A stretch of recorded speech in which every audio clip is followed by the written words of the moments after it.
மூத்த பத்திரிகையாளர் சுபேர் சார் நம்மளோட இணைஞ்சிருக்கார். வணக்கம் சார். வணக்கம். கூலி வந்து பார்த்தீங்கன்னா ஒரு மிகப்பெரிய ரெக்கார்ட் பிரேக் பண்ணியிருக்கு. இது வரைக்கும் வெளிநாடுகளில் வந்து பார்த்தீங்கன்னா இத்தனை ஸ்க்ரீன்ஸ் வந்து எந்த படமும் பண்ணதில்லை, இவ்வளோ பெரிய பிஸ்னஸும் பண்ணதில்லை அப்படின்றாங்க. அதே மாதிரி இந்த படத்தில் வந்து ரஜினிக்கு வில்லியாக நடிக்கிறாங்க ஸ்ருதிஹாசன் அப்படிங்கிற ஒரு விஷயமும் சொல்லியிருக்காங்க. என்னென்ன புது அப்டேட் சார் வந்திருக்கு?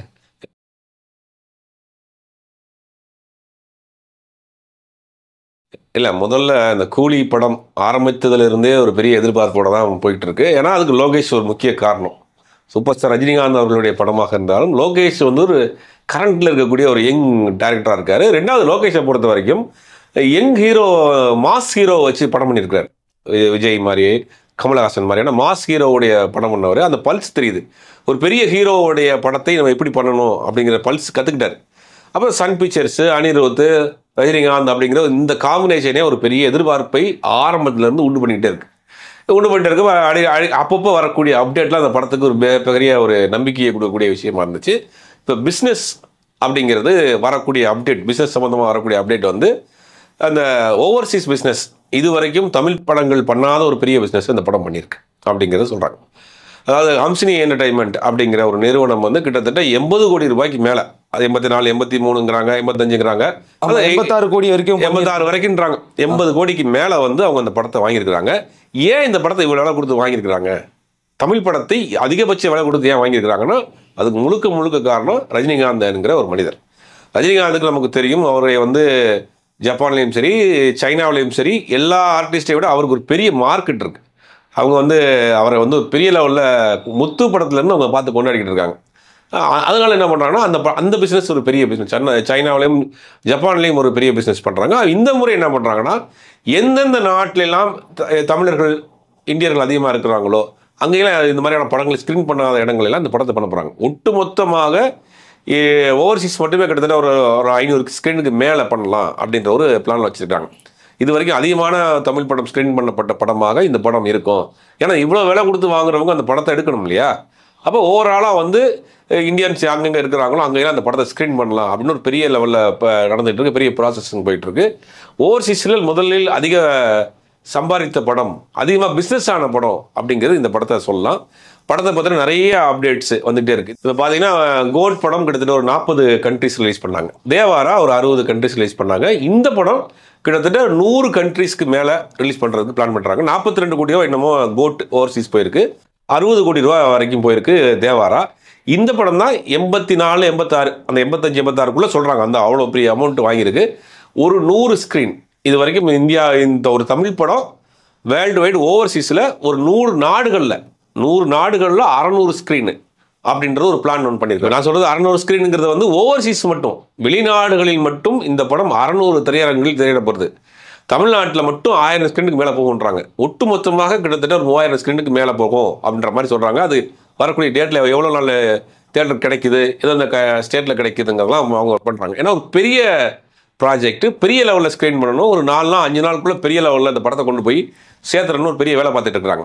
படத்தை பற்றின இன்னொரு அப்டேட்னா அனிருத் இந்த படத்தினுடைய ரீரெக்கார்டிங் ஒர்க்கு ரொம்ப பிஸியாக வேலை பார்த்துட்டு இருக்கு. அதுக்காக ஒரு மியூசிக் கான்செர்ட் கூட வச்சிருக்கிறது கூட டேட்டு தள்ளி வச்சிருக்காரு போல். இப்போ முழுக்க சன் பிக்சர்ஸை பொறுத்த வரைக்கும் இந்த படத்தை சீக்கிரம் முடிச்சு கொடுத்துருங்க. ஏன்னா பல கண்ட்ரீஸ்க்கு போகணும், எல்லாருக்கும் அவங்க வந்து கண்டென்ட் கொடுக்கணும், ஒவ்வொரு கண்ட்ரீஸுக்கும் ஒரு சென்சார் ஆகணும், இந்த மாதிரி பல விஷயங்கள் இருக்குது. அதனால ப்ராக்டிக்கலாக நிறையா விஷயங்கள் இருக்கிறதுனால இங்கே படத்தை சீக்கிரம் முடிச்சு கொடுத்துருந்தாலும் வேகமாக அனிருத் வந்து இந்த படத்தினுடைய ரீரெக்கார்டிங்கை முழுவதுமாக உட்காந்து பண்ணிட்டு இருக்காரு. நைட் அண்ட் டே அந்த படத்தில் கிளைமேக்ஸ் வந்துட்டார். ஆரம்பத்தில் ஆரம்பிச்சு கிளைமேக்ஸ்க்கு வந்துட்டார். கிளைமேக்ஸ் வந்து இப்போ படத்தினுடைய ரீரெக்கார்டிங் போயிட்டு இருக்கு. லோகேஷ் கனகராஜ் ஃபர்ஸ்ட் ஷெட்யூல் போயிட்டு வந்த பிறகு இவருக்காக சில மாசான சீன்ஸஸ் எல்லாம் ரீக்ரியேட் பண்ணியிருக்காரு. ஃபேன்ஸ்க்காக கிரியேட் பண்ணி ஸ்கிரிப்டிலேயே கொஞ்சம் சேஞ்சஸ் பண்ணியிருக்காரு. அதாவது இது வரைக்கும் வந்த படங்கள்லேயே இருக்கக்கூடிய பஞ்சு, இந்த மாதிரி ஒரு ஸ்டைலிஷான இன்ட்ரோடக்ஷன்லாம் இருக்கணும் அப்படிங்கிறதுக்காக ஃபர்ஸ்ட் ஷெட்யூலுக்கு போயிட்டு வந்துட்டு செகண்ட் ஷெட்யூலுக்கு இருந்த ஸ்கிரிப்டில் சில சேஞ்சஸ் பண்ணிட்டு இப்போ எடிட்டிங் பொறுத்த வரைக்கும் அவர் தான் ஃபுல்லாக பார்த்துருக்காரு. ரீரெக்கார்டிங்குமே அவர் அடிக்கடி கூட வந்து போகிறாரு அப்படின்ற மாதிரி ஒரு தகவல் சொல்கிறாங்க. இப்போ ரீரெக்கார்டிங் வரைக்கும் வந்துருச்சு படம். ஆக மொத்தம் இன்னொரு அதிகபட்சம் ஒரு 10 நாளில் உங்களுக்கு சென்சார் படம் போயிடும். சென்சார் போயிடுச்சுன்னா அடுத்து நீங்கள் டேரெக்டாக வந்து பிரிண்ட் கொடுக்க வேண்டியதான். ஒரு 10 நாளுக்குள்ளே ரீரெக்கார்டிங் முடிச்சு சென்சார் போயிடுவார். இந்த படத்தினுடைய வேலைக்கு ரொம்ப பரபரப்பாக போயிட்டு இருக்கு. மற்றபடி ஸ்டார் காஸ்ட் நீங்கள் ஏற்கனவே நம்ம நிறையா அமீர் கானாக இருக்கட்டும், உபேந்திராவாக இருக்கட்டும், சத்யராஜா இருக்கட்டும், ஸ்ருத்திக் ஹாசனா இருக்கட்டும், பெரிய ஸ்டார் காஸ்ட் இந்த படத்தில் இருக்காங்க. சார் இதில் சொல்கிறாங்க நாகார்ஜுனாவும் அமீர் கானும் சேர்ந்து ஸ்க்ரீன் ஷேர் பண்ணுற மாதிரி வருதா இல்லை தனித்தனியாக வருதா? தனித்தனியாகத்தான் வருது. நாகார்ஜுனா தனியாகவும் அமீர் கான் தனியாகவும் அவங்க வேறு வேறு ஜானரில் காட்டுறாங்க. ரெண்டு பேரும் சேர்ந்து ஸ்க்ரீன் ஷேரிங் இல்லை அப்படின்றது தான் வரக்கூடிய தகவலாக இருக்குது. அதில் ஏதோ ஒரு ட்விஸ்ட் வச்சுருக்காங்க போல, ஏன் வரல அப்படின்ற மாதிரி. ரெண்டாவது சத்யராஜ் கேரக்டர் எனக்கு தெரிஞ்சு மிஸ்டர் பாரத்துக்கு பிறகு ரெண்டு பேரும் சேர்ந்து பண்ணுறாங்கன்னு நினைக்கிறேன். ஒரு முக்கியமான ஒரு கேரக்டர் இந்த படத்துக்கு வந்த பிறகு ஒரு பேசப்படக்கூடிய ஒரு வில்லன் இருப்பார். ஏற்கனவே ஒரு வில்லன்லாம் பல இல்லாத வில்லன்லாம் பண்ணிட்டார். இருந்தாலும் கூட இந்த படத்தில் ஒரு முக்கியமான ஒரு கேரக்டர் பண்ணியிருக்கிறாரு. அது வந்து பேசப்படக்கூடிய கேரக்டராக இருக்கும் அப்படிங்கிற மாதிரி சொல்கிறாங்க. அடுத்ததாக இந்த படத்துடைய அடுத்த சிங்கிள், ஏன்னா ஏற்கனவே வந்து இப்போ சிக்குடு சிங்கிள் வந்து பார்த்துட்டு ரொம்ப நல்லா இருக்குது அப்படிங்கிற மாதிரி எல்லாரும் சொல்லியிருந்தாங்க. டிஃப்ரெண்ட்டாக இருக்குது. பழைய ரஜினி சாரை ரீக்ரியேட்லாம் பண்ணிட்டாங்க அந்த கட்சிஃபெல்லாம் வச்சு. பாஷா படத்தில் கட்சிஃப் வச்சு பண்ணார் பாருங்க. பாஷாவில் பண்ணாங்க. தளபதியில் வந்து ஏற்கனவே ஒரு ஸ்டில் ஒன்று ரிலீஸ் பண்ணாங்க, பார்த்துட்டு போனோம். தளபதியில் வந்து ஒரு ப்ரொஃபைல் நின்றுருப்பாரு. அந்த ஸ்டில் வந்து பயங்கர ஃபேமஸான ஒரு ஸ்டில். அதை எப்படி ரீக்ரியேட் பண்ண மாதிரி இருக்குது. எனக்கு என்னமோனா இந்த படத்தில் தளபதி பாஷாவில் இருக்க ஏதாவது ஒரு ரீக்ரியேஷன் இந்த படத்தில் பண்ணியிருப்பாங்களோ அப்படிங்கிற ஒரு சந்தேகம் இருக்குது. எப்படி மற்ற படங்களில் பண்ணுற மாதிரி இவருடைய பழைய விஷயங்களை இந்த படத்தில் ஏதாவது ரீக்ரியேஷன் பண்ணியிருக்காங்களாங்கிறது பண்ணுறதுக்கு கூட வாய்ப்புகள் இருக்குது அப்படிங்கிற மாதிரி தான் எனக்கு தோணுது. ரெண்டாவது சிங்கிள், இந்த மாதத்துக்குள்ளே ஒரு சிங்கிள் வருது. இப்போ படத்தை பார்த்தீங்கன்னா இப்போ இந்த மாதத்துக்குள்ளே ஒரு சிங்கிள் வருது. இந்த சிங்கிளில் வந்து பார்த்தீங்கன்னா பூஜா ஹெக்டேவும் நாகார்ஜுனா இருக்கிற மாதிரியான ஒரு சிங்கிள், அவங்களுக்கு தனியாக ஒரு சிங்கிள் பண்ணியிருக்காங்க. அதை தொடர்ந்து அப்படியே ஆடியோ லான்ச் ஒரு பெருசாக பண்ணியிருக்காங்க, பிளான் பண்ணியிருக்காங்க. இந்த ஆடியோ லான்ச்சை பொறுத்த வரைக்கும் இப்போ அனிருத் தனியாக ஒரு கான்செப்ட் பண்ணியிருந்தார். அதை கூட இப்போ கேன்சல் பண்ணிவிட்டு இப்போ நேரடியாக ஆடியோ லான்ச்சில் லைவ் பெர்ஃபார்ம்லாம் பண்ணுவாங்க இல்லையா, அதுக்குண்டான வேலைகளையும் அவர் இறங்க போகிறார். ஒரு வாரத்துக்குள்ளே படத்தை மொத்தமாக ரீரெக்கார்டிங் முடிச்சு கொடுத்துட்டு ஆடியோ லான்ச்சுக்கு உண்டான வேலைகள் பண்ணுறாரு. முழுக்க அனிருத்தை பொறுத்த வரைக்கும் இந்த படத்தில் தான் இப்போ இருக்கிற கான்சன்ட்ரேஷன் ஃபுல்லாகவே கூலியில் தான் இருக்கிறார். ஏன்னா கொஞ்சம் சிறப்பாக பண்ணணும் அப்படிங்கிறதுக்காக, பெரிய லெவலில் பெரிய படங்கிறதுனால அதில் ஃபுல்லாக அதில் கான்சன்ட்ரேட் பண்ணிருக்காங்க. அதனால் மற்ற கம்பெனிஸ் கூட கொஞ்சம் டிலே ஆகுதுங்கிற மாதிரி சொல்கிறாங்களாம், ஏன்னா முழுக்க கூலியில் இருக்கிறதுனால. இது ஒரு சிங்கிள் வரப்போ இந்த சிங்கிளில் வந்து முழுக்க நாகார்ஜுனாவும் பூஜா ஹெக்டேவும் இருக்கக்கூடிய ஒரு சிங்கிள். ரெண்டாவது பிஸ்னஸ்ன்னு பார்த்தா டேபிள் பிஸ்னஸ், ப்ரீ பிஸ்னஸ் படம் ரிலீஸ் ஆகுவதற்கு முன்னாடி கிட்டத்தட்ட 650 கோடி ரூபா பிஸ்னஸ் ஆகிருக்கு அப்படின்ற ஒரு தகவல் சொல்கிறாங்க. அதாவது ஓவர்சீஸ், அப்புறம் வந்து பார்த்திங்கன்னா satellite, OTT, theatrical, Andhra, Telangana, Karnataka, அப்புறம் வந்து நார்த்து, எல்லாம் சேர்ந்து நான் சொல்கிறது 650 கோடி ரூபாங்கிறது ஓவர்சீஸு, ஓடிடி எல்லாம் சேர்ந்த பிஸ்னஸ் வந்து கிட்டத்தட்ட 650 கோடி ரூபா வரைக்கும் இப்போ வரைக்கும் படம் ரிலீஸ் ஆகிறதுக்கு முன்னாடி ப்ரீ பிஸ்னஸ் நடந்திருக்கு அப்படிங்கிறாங்க. அதுவே ஒரு பெரிய ஒரு தமிழ் சினிமாவில் ஒரு பெரிய எதிர்பார்ப்பை உண்டு பண்ணி விட்டுருக்கு அந்த படத்துக்கு. ஓவர்சீஸ் இது ஓடிடியை பொறுத்த வரைக்கும் ஓடிடி வந்து இப்போ ஒரு டவுனில் போய்கிட்டு இருக்க நேரத்தில் இந்த படத்தை ஓடிடியில் ஒரு பெரிய பிஸ்னஸ் கொடுத்து வாங்கியிருக்காங்க, பெரிய அமௌண்ட் கொடுத்து வாங்கியிருக்காங்க. 125 கோடி ரூபா, 126 கோடி ரூபான்றாங்க. அப்போ இந்த படத்துக்கு ஆரம்பத்திலேருந்தே ஒரு பெரிய ஹைப். இந்த படம் வந்து ஆரம்பிச்ச கொஞ்ச நாள்லேயே ஓடிடி பிஸ்னஸை ஃபைன் பண்ணுறாங்க. ஆமாம், ரெண்டு பேர் ரொம்ப இது பண்ணாங்க, போட்டி போட்டு. அமேசான், நெட்ஃப்ளிக்ஸ் ரெண்டு பேரும் போட்டி போட்டுட்டு இந்த படத்தை முயற்சி பண்ணாங்க. இப்போ கடைசியில் இவங்க வாங்கிட்டாங்க. அப்போ ஒரு ஒட்டுமொத்த பிஸ்னஸ்ங்கிறது வந்து கிட்டத்தட்ட 650 கோடி ரூபா அப்படிங்கிறது படம் ரிலீஸ் ஆகிறதுக்கு முன்னாடி ஒரு படம் 650 கோடி ரூபா பிஸ்னஸ் ஆகிருக்கு அப்படிங்கிறது ஒரு பெரிய அதிசயமான விஷயம், ஆச்சரியமான விஷயமா இருக்குது. சூப்பர் ஸ்டார் ரஜினிகாந்த் அவர்கள் 70 வயசுலையும் இன்னைக்கு பல ஹீரோக்களுக்கு காமெண்டேட்டராக இருக்கிறாரு. அதுவே ஒரு முதல்ல ஒரு சாதனை. ஏன்னா ஜனநாயகன் தான் அதிகமான பிஸ்னஸ் பண்ணிச்சு அப்படின்னாங்க. ஆனால் கடைசியில் இப்போ வரக்கூடிய தகவல்கள் எல்லாமே கூலி பண்ண பிஸ்னஸில் வந்து ஜனநாயகன் 50% கூட டச் பண்ண முடியாமல் இருக்குது அப்படின்றாங்க. இல்லை, அது என்ன காரணம் அப்படின்னா ஜனநாயகம் இன்னும் டேட் இருக்குது, ஜனவரி வரைக்கும் இருக்குது. அதனால் சில பிஸ்னஸை வந்து அவங்க ஒன்றும் பிஸ்னஸ் பண்ணவே இல்லை. தமிழ்நாடு தேட்டர்கள் ஒன்றும் இது வரைக்கும் யாரும் கொடுக்கல. ஓடிடி கொடுத்துட்டாங்க, ஓவர்சீஸ் கொடுத்துருக்குறாங்க. மற்ற பிஸ்னஸ்லாம் அவங்க வந்து கடைசி நேரத்தில் பண்ணுவோம் அப்படிங்கிறதுக்காக வெயிட் பண்ணி வச்சுருக்காங்க. இப்போ இது 650 கோடி ரூபா இது வரைக்கும் ப்ராஃபிட் பிஸ்னஸ் நடந்திருக்கு, ப்ரீ பிஸ்னஸ் நடந்திருக்கு அப்படின்னா அதில் பாதி கூட வந்திருக்காது இப்போ வரைக்கும். கூலிக்கு ஈக்குவலாக வர முடியாது அப்படின்றதான் நிறைய சொல்கிறாங்க ட்ரேடிங் வட்டாரத்துலலாம். இவ்வளோ பெரிய பிஸ்னஸ் அந்த படத்துக்கு கிடையாது அப்படின்றாங்களா சார்?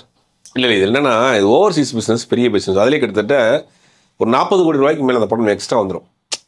40-50 கோடி ரூபாய்க்கு மேலே அந்த படத்தை, ஏன்னா இவருக்கு வந்து அந்த மார்க்கெட் இருக்கிறதுனால ஓவர்சீஸ் அவ்வளோ போகுது, சைனாவும் ஜப்பான் மார்க்கெட் இருக்கிறதுனால. அதனால் டோட்டலாக பார்க்குறப்ப ஜனநாயகன் விஸ் கூலி பிஸ்னஸ் அப்படின்னு பார்க்குறப்ப இப்போ வரைக்கும் கூலி தான் நம்பர் 1 பிஸ்னஸில் இருக்குது. இப்போ வரைக்கும் கூலி தான் பிஸ்னஸில் நம்பர் 1. ஓகே சார், இதெல்லாம் தாண்டி இப்போ வந்து இந்த படத்தை வந்து இப்போயே 650 crores சொல்கிறாங்களா சார்? ஆக்சுவலாக ஏற்கனவே வந்து அவருக்கு வந்து சைனாவில் 2.0 திரைப்படம்லாம் பெரிய அளவில் ஓடிச்சுன்றாங்களா? இது தனியாக பேரலாக வருமா, அது தனியாக வருமா? ஆக்சுவலாக இல்லை, முதல்ல ஜப்பான் ரிலீஸ் பண்ணிடுவாங்க. சைனாவில் நிறைய ப்ரொசீஜர் இருக்குது, அதனால அந்த படம் ரிலீஸ் ஆகி ஒரு வாரம் 10 நாள் கழிச்சு பிறகு தான் சைனாவில் ரிலீஸ் ஆகிறதுக்கு வாய்ப்பு இருக்கு. ஏன்னா அங்கே டங்கல் திரைப்படம் தான் இது வரைக்கும் ரெக்கார்ட்லாம் பண்ணுச்சுன்னு சொல்லுவாங்களா இது வரைக்கும்? அதுதான் பண்ணிச்சு. லேட்டஸ்ட்டாக வந்து மகாராஜா படம் பண்ணுச்சு. ஆனால் இந்த படம் அதை காட்டிலும் இருக்கு. அந்த ஆடியன்ஸுக்குலாம் அந்த நடிகர்களுக்கு அங்கே ஆடியன்ஸ் கிடையாது. ஃபர்ஸ்ட் டைம் பார்க்குறாங்க அவங்கள. இவருக்கு அங்கே ஆடியன்ஸ் இருக்கிறாங்க, ரஜினிக்கு. ஆமாம். அதனால இந்த படத்துக்கு பெரிய எதிர்பார்ப்பு இருக்குது. அதனால தான் இவ்வளோ விலை கொடுத்து ஓவர்சீஸ்க்கு இவ்வளோ விலை கொடுத்து ஒருத்தவங்க வாங்குறாங்கன்னா அவங்க பிஸ்னஸ் கால்குலேட் பண்ணாமல் வாங்க மாட்டாங்க. 80 கோடி 85 கோடி கொடுத்து வாங்குறாங்கன்னா அவங்க எடுத்துட முடியுங்கிற நம்பிக்கை தானே. ஏன்னா ரஜினி வந்து அன்னைக்கு எம்ஜிஆர் இருந்த காலகட்டத்திலே வந்து பார்த்தீங்கன்னா இந்த வரி விலக்குன்னுவாங்களே சார், சினிமாவுக்கு தனி வரி விலக்கு. ஆமாம், அந்த வரி விலக்கு வரும்போதோ திடீர்னு அதிகமாச்சு. அப்போ என்னையா இவ்வளோ அதிகமாக வரி வந்திருக்கு சினிமா வரி அப்படின்னு சொன்னப்போ இந்த முரட்டுக்காலை ஒரு படத்தை மக்கள் எல்லாம் கூட்டம் கூட்டமாக போய் மாட்டு வண்டியெல்லாம் கட்டிட்டு போய் பார்க்குறாங்க. ரஜினி தான் ஃபஸ்ட்டு இந்த வரி விலக்கை ஏற்றி விட்டாரு, அதிகமான ஒரு வசூல் கொடுத்தாரு. உண்மைதானா அது? இல்லை, அது ஏவிஎம் படம். எஸ்பி முத்துராமன் டைரக்ஷன் பண்ண படம். ஜெய்சங்கர் அந்த படத்தில் வில்லனாக நடிச்சிருப்பார். அதில் அந்த படத்துக்கு நிறைய சுவாரஸ்யமான கதை இருக்குது. அந்த படத்தில் முதல் வில்லனாக ஃபிக்ஸ் பண்ணப்பட்டவர் விஜயகாந்த். விஜயகாந்த் ஹீரோவாக இருக்கிறாரு. விஜயகாந்த் ஹீரோவாக இருக்கிற காலகட்டத்திலேயே கொஞ்சம் இடையில சில படங்கள் போகிறதுனால ஏவிஎம் வந்து ஒரு பெரிய சம்பளம் கொடுத்து ஃபிக்ஸ் பண்ணுறாங்க. ஆனால் அன்றைக்கி ராவத்தில் வந்து நீங்கள் நடிக்கவே கூடாது அப்படின்னு ஹீரோ நடித்தா ஹீரோ தான் அப்படின்னு பண்ணப்பட்ட படம். ஒரு பெரிய வசூலே கொடுத்த படம் அந்த படம் முரட்டுக்காலை. அன்றைக்கி வந்து பெரிய பேசப்பட்ட படம். ஒரு கமர்ஷியல் படம். அதில் ஒரு ட்ரெயின் ஃபைட் இருக்கும். அதான் ஃபர்ஸ்ட் கமர்ஷியல் படம் இல்லை சார் தமிழ் சினிமாவில். ஒரு ஓப்பனிங் சீன், அதெல்லாம் ட்ரெயினில் ஒரு ஃபைட் இருக்கும். இப்போயும் கூட இப்போ ஏதாவது சேனலில் போட்டிங்கன்னா பார்க்கலாம். பெருசாக வந்து ஜிம்மி ஜிப்போ பெரிய டெக்னாலஜியோ இல்லாத காலத்தில் அன்றைக்கி ஒரு இந்த ட்ரெயினில் ஒரு ஃபைட் சீன் எடுத்திருப்பாங்க. அது ரொம்ப நல்லாயிருக்கும். அந்த கமர்ஷியலாக அந்த படம் ஒரு பெரிய கலெக்ஷன் கொடுத்த படம். அந்த படத்தினுடைய கலெக்ஷனை பார்த்து தான் டாக்ஸ் ஏற்றி விட்டாங்க. சினிமாவில் வந்து இவ்வளோ வருமானம் வருதா, அப்போ இந்த படத்தை கலெக்ஷன் ஆரம்பத்துலேருந்தே இந்த வசூலில் வந்து அவர் என்றைக்குமே நம்பர் ஒன்னாக இருக்கார். இந்த ஒரு கிட்டத்தட்ட ஒரு 50 வருஷமாக பார்த்தீங்கன்னா அவர் படங்கள் தொடர்ந்து ஒரு சில படங்களை தவிர எல்லா படம் 99% அவருடைய படங்கள் எல்லாமே வசூல் ரீதியாக ஒரு சாதனை பண்ணிக்கிட்டே இருக்கிறார். ஏன்னா இன்றைக்கி பலருக்கும் வந்து காமெண்டேட்டராக இருக்கார் இல்லையா, யங் ஹீரோக்களுக்கு. அதுவே ஒரு பெரிய சாதனை இல்லையா அவங்களுக்கு. அவர் காலகட்டத்தில் வந்து பல நடிகர்கள் வந்து இன்றைக்கி ஃபீல்டில் கிடையாது. பலரும் வேறு கேரக்டர் போயிட்டாங்க. வேறு கேரக்டர் ஒன்றும் ஹீரோவாக இருக்கிறாரு, உச்சநட்சத்திரத்தில் இருக்கார், உச்சநட்சத்திர பிஸ்னஸ் பண்ணுறாரு. அப்படிங்கிறதெல்லாம் இவருக்கு தான் முதல் முறையாக இருக்குது. ஏன்னா ஒரு பிரபல நடிகர் ஒருத்தர் சொன்னார், 16 வயது படத்தில் வந்து கமல் வந்து உயிரை கொடுத்து அவ்வளோ நாள் டேட் வாங்கி நடித்தார். ஆனால் அவரெல்லாம் மறந்துட்டாங்க. ரஜினியை வந்து ஒரு 5 நாளோ 100 தான் வச்சு எடுத்தாங்க. இவரை மறந்துட்டு எங்கே பார்த்தாலும் ரஜினி கேரக்டரை பற்றி தான் பயங்கரமாக பேசிகிட்டு இருந்தாங்க அப்படின்னாங்க. இல்லை 16 வயது நிலையை பொறுத்த வரைக்கும் அந்த கேரக்டர், இந்த பரட்டைங்கிற அந்த கேரக்டர் வந்து ரொம்ப பவர்ஃபுல்லான ஒரு கேரக்டர். அதாவது ஊரில் எல்லாருமே இப்படி ஒரு ஆள் இருப்பாங்க. கிராமங்கள் எல்லாரையும் கலாச்சிக்கிட்டு ஊரில் ஒரு திணையில் உட்காந்துக்கிட்டு 4 பேரை வச்சுக்கிட்டு ஒரு கலாட்டா பண்ணிட்டு இந்த மாதிரி கேரக்டர் ஊரில் எல்லா கேரக்டரும் இருக்கும். அதனால என்னென்னா அந்த கேரக்டர் வந்து பயங்கரமாக ரீச் ஆயிடுச்சு. ரெண்டாவது அதில் வந்து அவர் பேசுகிற டைலாக் ஸ்டைலாக ஒரு மாதிரி பேசுவாப்புல, ஸ்டைலாக ஒரு மாதிரி பேசுவார். அந்த இது வந்து அந்த ரீச் ஆச்சு. அதாவது எல்லாரும் சொன்னாங்க கமல் வந்து உயிரை கொடுத்து காலெல்லாம் வந்து சாட்சி நடந்து வெத்தலை பார்க்கலாம் போட்டு நடித்தார். இவர் அங்கே திண்ணில் உட்காந்து போகிற போக்கில் வந்து 4 டைலாக் அடிச்சுட்டு போயிட்டு அது வந்து பயங்கர ரீச் ஆயிடுச்சுன்னு. அது ஒரு நக்கலான ஒரு வில்லன், அது ஒரு காமெடி கலந்த ஒரு வில்லனாக இருக்கிறதுனால டக்குன்னு வந்து இந்த படத்தில் ரீச் ஆச்சு. ஆரம்ப காலத்துலேருந்தே வந்து என்னென்னா அவருக்குன்னு ஒரு ஸ்டைல் உருவாக்கிட்டார். இப்போ நீங்கள் எந்த நடிகராக இருந்தாலும் தனக்கான ஒரு தனித்துவத்தை நீங்கள் உருவாக்கலன்னா நிற்க முடியாது அப்படிங்கிறதுக்கு அவர் தான் காரணம். அன்றைக்கி வந்து தமிழ் உச்சரிப்பு வந்து நல்லா இருக்கணும், ரொம்ப தூய தமிழில் பேசணும், வந்து ஆள் வந்து அழகாக இருக்கணும், சிகப்பாக இருக்கணும், கர்லிங் ஹேராக இருக்கணும். இதெல்லாம் சினிமா நடிகர்களுக்கு உண்டான ஒரு பேசிக்காக இருந்துச்சு. இது எதுவுமே இல்லாமல் ஒருத்தர் உள்ளவர், எதுவுமே இல்லாமல் உள்ள வந்து அதை வந்து உடைச்சு அதை ஒரு ஸ்டைல் ஆகிக்கிட்டார். அவர் பேசுகிறது பேச்சு வந்து கொஞ்சம் அப்போ ஆரம்ப காலத்தில் கன்னடம் கலந்த பேச்சாக இருந்ததுனால அது கொஞ்சம் ஃபாஸ்ட்டாகவும் வர்றதுனால அது ஒரு ஸ்டைல் ஆகிட்டார். அது பாடி லாங்குவேஜ் என்னென்ன நம்மகிட்ட உள்ள ப்ளஸ் மைனஸ் வந்து நம்ம தெரிஞ்சுக்கிட்டாலே பெரிய வாழ்க்கையில் பாதி வெற்றி பெற்றலாம். நமக்கு என்ன வரும் நமக்கு என்ன வராதுங்கிறத முதலில் நம்ம புரிஞ்சுக்கிட்டாலே அதை கரெக்டாக அவர் புரிஞ்சுக்கிட்டு நமக்கு என்ன வருமோ அதை மட்டும் பண்ணிட்டு போவோம். நம்ம யதார்த்தமான ஒரு சினிமாவை, அந்த காலத்தில் ரொம்ப ட்ராமாட்டிக்கான இருந்த சினிமாவை யதார்த்த சினிமாவை நோக்கி கேஷுவலாக பண்ணிட்டு போனது. அதனால தான் இன்றைக்கி வரைக்கும் ஒரு 3ஆம் தலைமுறை குழந்தைகள் கூட இன்றைக்கி அவருக்கு ஃபேனாக இருக்கிறாங்க. அதான் நமக்கு ஆச்சரியமான ஒரு விஷயமா இருக்குது. இன்றைக்கி படிக்கக்கூடிய காலேஜ் பிள்ளைங்க ஸ்கூல் பசங்கள்லாம் கூட அவர் ஃபேனாக இருக்கிறாங்க அப்படிங்கும் போது அது ஒரு பெரிய ஆச்சரியமான விஷயம் தான்.